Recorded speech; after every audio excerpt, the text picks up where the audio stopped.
കുറച്ചു കാലമായിട്ട് മനസ്സിൽ ആഗ്രഹിക്കുകയാണ് രഞ്ജിനെ കാണണം എന്നുള്ളത്. ഒടുവിൽ ഞാനും ചേട്ടനെ കാണണമെന്ന് വിചാരിക്കാറുണ്ട്. ഒടുവിൽ നാഗേന്ദ്രൻസ് കാണുന്ന സമയത്ത് എൻ്റെ മനസ്സിനകത്ത് ജോൺസൺ മാഷ് അങ്ങ് നിറഞ്ഞു. അപ്പം ഞാൻ രഞ്ജിനെ വിളിക്കണമെന്ന് വിചാരിച്ച പക്ഷെ വിട്ടുപോയതാണ് കേട്ടോ. ഓക്കെ, അത് മതി, കണ്ട് ഇഷ്ടപ്പെട്ടാൽ മതി, കുഴപ്പമില്ല. എനിക്ക് ആ സിനിമയുടെ ഓവറോൾ നിതിൻ രഞ്ജി പണിക്കർ കൺസീവ് ചെയ്ത രീതി തന്നെ പലപ്പോഴും ഇത്തരം ഞാൻ ഏറെ സ്നേഹിച്ച ഒരു ഗ്രാമീണ അന്തരീക്ഷമുള്ള ഒരുപാട് നൊസ്റ്റാൾജിയ തന്നിട്ടുള്ള ഫോക്ക് കലർന്ന പടങ്ങളുടെ ഒരു ഓർമ്മയാണ് എനിക്ക് ശരിക്കും പറഞ്ഞാൽ നാഗേന്ദ്രൻ കാണുമ്പോൾ കിട്ടിക്കൊണ്ടിരുന്നത്. അപ്പോൾ അതുകൊണ്ട് തന്നെ എനിക്ക് ഓട്ടോമാറ്റിക്കലി ജോൺസൺ മാഷ് ചെയ്ത അല്ലെങ്കിൽ നമ്മൾ കണ്ട് ഇഷ്ടപ്പെട്ട പല ടോൺസും റീക്രിയേറ്റ് ചെയ്യണം എന്നുള്ളൊരു ആഗ്രഹം ഉണ്ടായിരുന്നു. അതും ഏകദേശം ആ ഒരു 80s കൾച്ചർ തന്നെ കൊണ്ടുവരണം എന്നൊരു ആഗ്രഹം ഉണ്ടായിരുന്നു. അപ്പോൾ എൻ്റെ കൂടെ ജോൺസൺ മാഷിൻ്റെ കൂടെ വർക്ക് ചെയ്ത മ്യൂസിഷ്യൻസ് പോലും വർക്ക് ചെയ്തിരുന്നു.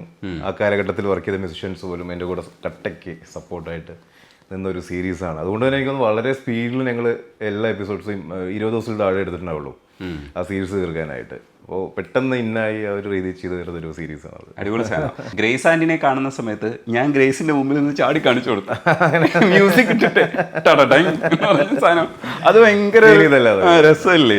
അത് നമുക്ക് കൂടെ ചാടാൻ തോന്നുക പറഞ്ഞാൽ സക്സസ് ആണ്. എനിക്ക് ഭയങ്കര റിവ്യൂ കിട്ടിയ ഒരു സീരീസാണ്. ഞാൻ വലിയ മാസ് കൈൻഡ് ഓഫ് മ്യൂസിക് ഒക്കെ ചെയ്യുന്ന സമയത്ത് പെട്ടെന്ന് റെസ്പോൺസ് ഉണ്ടാവാറുണ്ട്. വലിയ സ്കെയിലുള്ള ബിഗ് സൗണ്ട്സ് ഉണ്ടാക്കുന്ന സമയത്ത് പെട്ടെന്ന് തന്നെ ആ ദിവസം രാത്രി വിളികൾ തുടങ്ങാറുണ്ട് പലപ്പോഴും.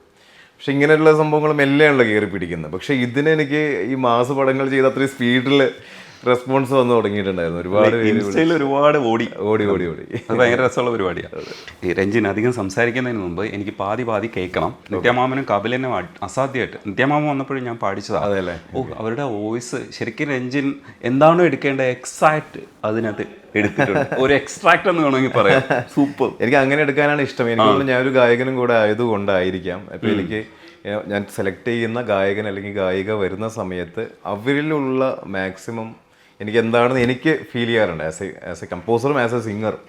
അപ്പോൾ അത് മാക്സിമം എടുത്താൽ മാത്രമേ ഞാൻ സാറ്റിസ്ഫൈഡ് ആവാറുള്ളൂ. അപ്പോൾ അതല്ലെങ്കിൽ അതിലേക്ക് എത്തിയിട്ടില്ലെങ്കിൽ ഞാൻ ചിലപ്പോൾ ഞാൻ തന്നെ സ്കിപ്പ് ചെയ്യും. ഞാൻ ഇനി അങ്ങോട്ടേക്ക് റെക്കോർഡിങ് ഞാൻ ചിലപ്പോൾ ആക്റ്റീവ് ആവില്ല. അവരെ ഫീൽ ചെയ്യിപ്പിക്കും ഞാൻ ആക്റ്റീവ് അല്ലെന്ന്. പിന്നെ അവർ വീണ്ടും വരും.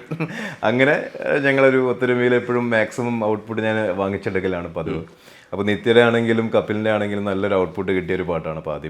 നിത്യയുടെ തന്നെ വേറെ ഷോണമുഗിലെ എന്ന് പറഞ്ഞ സോങ്ങും അത്യാവശ്യം നല്ല രീതിയിൽ സക്സസ് ആയിട്ട് പോയൊരു പാട്ടാണ്. തമിഴിലെ സൂപ്പർ ഹിറ്റാണ് പേസും മഴയും.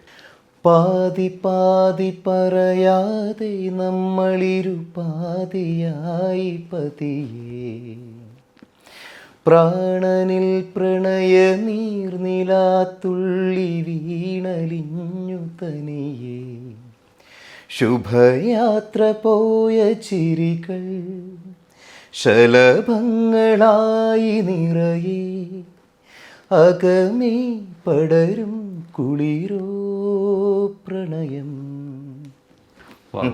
അതിനിടയിൽ ഒരു വയലിന്റെ ഒരു എംബാർ കണ്ണൻ എന്ന് പറഞ്ഞ ആർട്ടിസ്റ്റാണ് അത് വായിച്ചത്.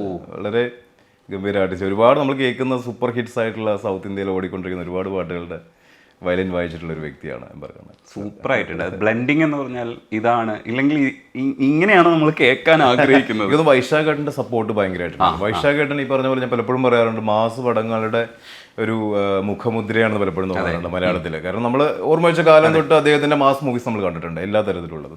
പക്ഷെ വൈശാഖിൻ്റെ പടങ്ങളിൽ നല്ല പാട്ടുകൾ വരാറുണ്ട്.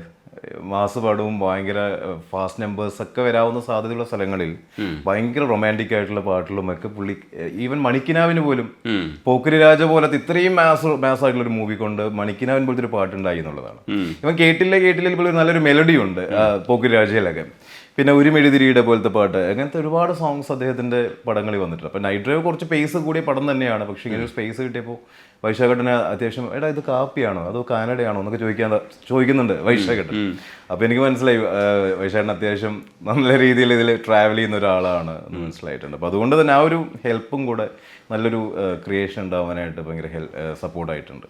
എനിക്ക് ഗോപി സുന്ദറിൻ്റെ ഒരു മെഴുതിരിയുടെയാണ് ഏറ്റവും ഇഷ്ടപ്പെട്ട ഈ കാലഘട്ടത്തിലെ മെലഡികളിലൊന്ന് പറയാൻ പറ്റുക. നിങ്ങളുടെ മെലഡിയിലേക്ക് വരുന്നതിന് മുമ്പ് പൂമുത്തുകളയാണ് നമ്മുടെ പ്രധാനപ്പെട്ട ടോപ്പിക്ക്. കാരണം അത് അസാധ്യമാണ്, അതിപ്പോൾ ഞാൻ പറയേണ്ട കാര്യമൊന്നുമില്ല. പക്ഷേ അതിനു മുമ്പ് ഈ പറയുന്ന നങ്ങേലി പൂവേ എന്ന് പറയുന്ന മാളികപ്പുറത്തിൽ അത് ശരിക്കും രഞ്ജിൻ തീരുമാനിക്കുന്ന MG ശ്രീകുമാറിൻ്റെ ഒരു അഭാവം കൊണ്ടാണെന്ന് പറഞ്ഞു. ശരിക്കും രഞ്ജിൻ അതിനകത്ത് പറയുന്നുണ്ടായിരുന്നു MG ശ്രീകുമാർ വന്ന് പാടിയിരുന്നെങ്കിലെന്ന്. അപ്പൊ ഞാനിങ്ങനെ സങ്കല്പിച്ചു നോക്കി, വേറൊരു റേഞ്ചിലായിരിക്കും ശ്രദ്ധിക്കപ്പെടുന്നത്. പക്ഷേ വളരെയധികം ചേരുന്ന ഒരു പാട്ടാണ് അദ്ദേഹത്തിന്. അതുപോലെ ഈ ഭക്തിഗാനങ്ങളുടെയൊക്കെ ശ്രേണികളിൽ എം ജി ശ്രീകുമാറിന്റെ ശബ്ദം നമ്മൾ ഒരുപാട് ആരാധിച്ചിട്ടുണ്ട്. തീർച്ചയായും. പക്ഷേ എനിക്ക് ചോദിക്കാനുള്ളത് ഈ നമ്മുടെ ഹരിവരാസനം റീക്രിയേറ്റ് ചെയ്യുന്ന സമയത്ത് അതൊരു ടെൻഷനുള്ള പരിപാടിയാണ്. ഭയങ്കര ടെൻഷൻ. ഇത് വേറെ ഒരു പാട്ടും പോലെ അല്ല. അതെ. ഇപ്പോൾ ചിലപ്പോൾ നമുക്ക് ബാബുക്കയുടെ ചില പാട്ടുകൾ വേണമെങ്കിലും റീക്രിയേറ്റ് ചെയ്യാൻ പറ്റും. പക്ഷേ ഈ പാട്ട് റീക്രിയേറ്റ് ചെയ്യണതിന് കുറച്ചൊരു പിടിപ്പ് പോരാ എന്ന് പറയും. ആ ടെൻഷൻ എങ്ങനെയാണ് പക്ഷെ മാനേജ്? ടെൻഷൻ ആക്ച്വലി അത് ക്രിയേറ്റ് ചെയ്യാൻ ഒരുപാട് ബുദ്ധിമുട്ടുള്ള കാര്യമല്ല. അല്ല. കാരണം ഒന്നാമത്തെ കാര്യം നമ്മൾ കേട്ട് പരിചിതമായിട്ടുള്ള സംഭവങ്ങളാണ്. അപ്പം നമുക്ക് എന്തൊക്കെയാണ് അതിൽ ഉപയോഗിച്ചിരിക്കണമെന്ന് നമുക്ക് ഓട്ടോമാറ്റിക്കലി ബൈ ഡിഫോൾട്ട് അതെ കേട്ട് ആസ് എ ഒരു മ്യൂസിക്കിൽ കുറച്ചെങ്കിലും ടേസ്റ്റുള്ള എല്ലാവരുടെയും കാതിലും ഹൃദയത്തിലും അലിഞ്ഞു ചേർന്ന ഒന്നാണ് ഹരിവരാസനത്തിൽ എന്തൊക്കെയാണ് യൂസ് ചെയ്തിട്ടുള്ളത്, എന്തൊക്കെ ശൈലിയാണ്. അപ്പോൾ ആ ശൈലി വിട്ടുമാറരുത് എന്നുള്ള കാര്യം മാത്രമേ ഞാൻ സ്റ്റിക്ക് ഓൺ ചെയ്തിട്ടുള്ളൂ. പിന്നെ ഇത്തരം വലിയൊരു വിഷയം സിനിമ ആക്കുമ്പോൾ ഒരു ടെൻഷൻ, ഒരു ഡയറക്ടറിനുള്ള ടെൻഷൻ പോലെയാണ്. കാരണം ഹരിവരാസനം പോലെ ഈച്ച് ആൻഡ് എവ്രി മലയാളികൾക്ക് മാത്രമല്ല, അയ്യപ്പസ്വാമി ഭക്തർക്ക് എല്ലാവർക്കും, അല്ലെങ്കിൽ എല്ലാ മലയാളികൾക്കും ഹരിവരാസനം കേൾക്കാത്ത ആൾക്കാർ വളരെ കുറവായിരിക്കും എന്ന് എനിക്ക് തോന്നുന്നു. കേൾക്കാത്ത ആൾക്കാർ ഉണ്ടാവില്ലായിരിക്കും തന്നെ വേണമെങ്കിൽ പറയാം. വലിയൊരു സംഭവമാണ് ഹരിവരാസനം. അപ്പോൾ അത് റീക്രിയേറ്റ് ചെയ്യാൻ പറ്റിയത് എൻ്റെ ഒരു ഭാഗ്യമായിട്ടാണ് ഞാൻ കൺസിഡർ ചെയ്യുന്നത്. അത് ഏതാണെങ്കിലും, അത് എങ്ങനത്തെ പാട്ടുകളാണെങ്കിലും ഇങ്ങനെ ഒരു ക്ലാസിക് സ്വഭാവമുള്ള, ഇപ്പോൾ താമസം എന്ത് റീക്രിയേറ്റ് ചെയ്യാൻ പറ്റിയെന്ന് പറഞ്ഞാൽ അതൊരു വലിയ ഭാഗ്യമായിട്ട് ഞാൻ കൺസിഡർ ചെയ്യും. കാരണം ചെറുപ്പം തൊട്ട് കേട്ട് വളർന്നൊരു വ്യക്തി എന്ന നിലയിൽ ബാക്കി എല്ലാത്തിലും ഉപരി ഞാൻ ഏറ്റവും കൂടുതൽ ആസ്വദിച്ച സംഗീതം എനിക്ക് റീക്രിയേറ്റ് ചെയ്യാൻ പറ്റി, അതിനൊരു അവസരം ഒരു സിനിമയിൽ കൂടെ ഉണ്ടായി എന്ന് പറയുന്നത് തന്നെ ഒരു വലിയൊരു ഭാഗ്യമായിട്ടാണ് ഞാൻ അതിനെ കാണുന്നത്. ഈ സിമിലർ ആയിട്ടുള്ള ഒരു ശബ്ദം തന്നെ കണ്ടുപിടിച്ചത് ഈ ഒരു ടെൻഷനും കൂടെ കൊണ്ടാണോ, ഇല്ലെങ്കിൽ അത് മാറ്റണ്ടെന്ന് വിചാരിച്ചിട്ടായിരുന്നു? എങ്ങനെയായിരുന്നു ആ തീരുമാനം എടുത്തത്? എന്തായാലും ഹരിവരാസനം പോലെ ഈ നമ്മുടെ കാതിലിരിക്കുന്ന ദാസേട്ടൻ്റെ ശബ്ദമാണ്. അപ്പോൾ അതുകൊണ്ട് തന്നെ ദാസേട്ടൻ്റെ ഒരു ശബ്ദ സാദൃശ്യം ഉണ്ടെങ്കിൽ നന്നായി എന്ന് വിചാരിച്ചിട്ടുണ്ടായിരുന്നു. അപ്പോഴാണ് നമ്മളൊരു കോൺടെസ്റ്റ് പോലെ ഓഡിഷൻ വെച്ചിട്ടുണ്ട് ഹരിവരാസനത്തിന് വേണ്ടിയിട്ട്. ഒരുപാട് കിട്ടി കേട്ടോ. നമുക്ക് ഒരുപാട് പേര് ഈ പറഞ്ഞ പോലെ പല തരത്തിലുള്ള ശബ്ദം, പല ഫ്രീക്വൻസീസ് ഉള്ള, ഈ പറഞ്ഞ ലോ ഫ്രീക്വൻസി കൂടുതലുള്ള ശബ്ദങ്ങളും മിഡ് ഫ്രീക്വൻസി ഉള്ളതും, ചിലർ ഹരിവരാസനമായിട്ട് നമ്മൾ ഇതുവരെ സങ്കല്പിക്കാൻ തോന്നാത്ത തരത്തിലുള്ള ശബ്ദങ്ങളും ഒക്കെ കിട്ടിയിട്ടുണ്ടായിരുന്നു. പക്ഷെ നമുക്ക് അത്തരം റിസ്കിലേക്ക് പോകാൻ ഒരു താല്പര്യം ഒട്ടും ഉണ്ടായിരുന്നില്ല. ഡെഫിനറ്റ്ലി ഹരിവരാസനായതുകൊണ്ട് അറ്റ്ലീസ്റ്റ് കേട്ടതിനോട് അടുത്ത് നിൽക്കുന്ന എന്തോ ദാസേട്ടൻ ചെയ്തു വെച്ചാൽ, ദാസേട്ടൻ പാടിയ നമുക്കൊരിക്കലും എനിക്ക് തോന്നുന്നില്ല ആരായിട്ട് ഞാൻ കമ്പയർ ചെയ്യാൻ യോഗ്യനല്ല, കമ്പയർ ചെയ്യില്ല.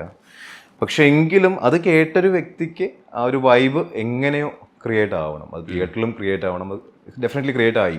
അത് നല്ല രീതിയിൽ മാളികപ്പുറത്തിൽ വർക്കൗട്ട് ആയ ഒരു കാര്യമായിരുന്നു.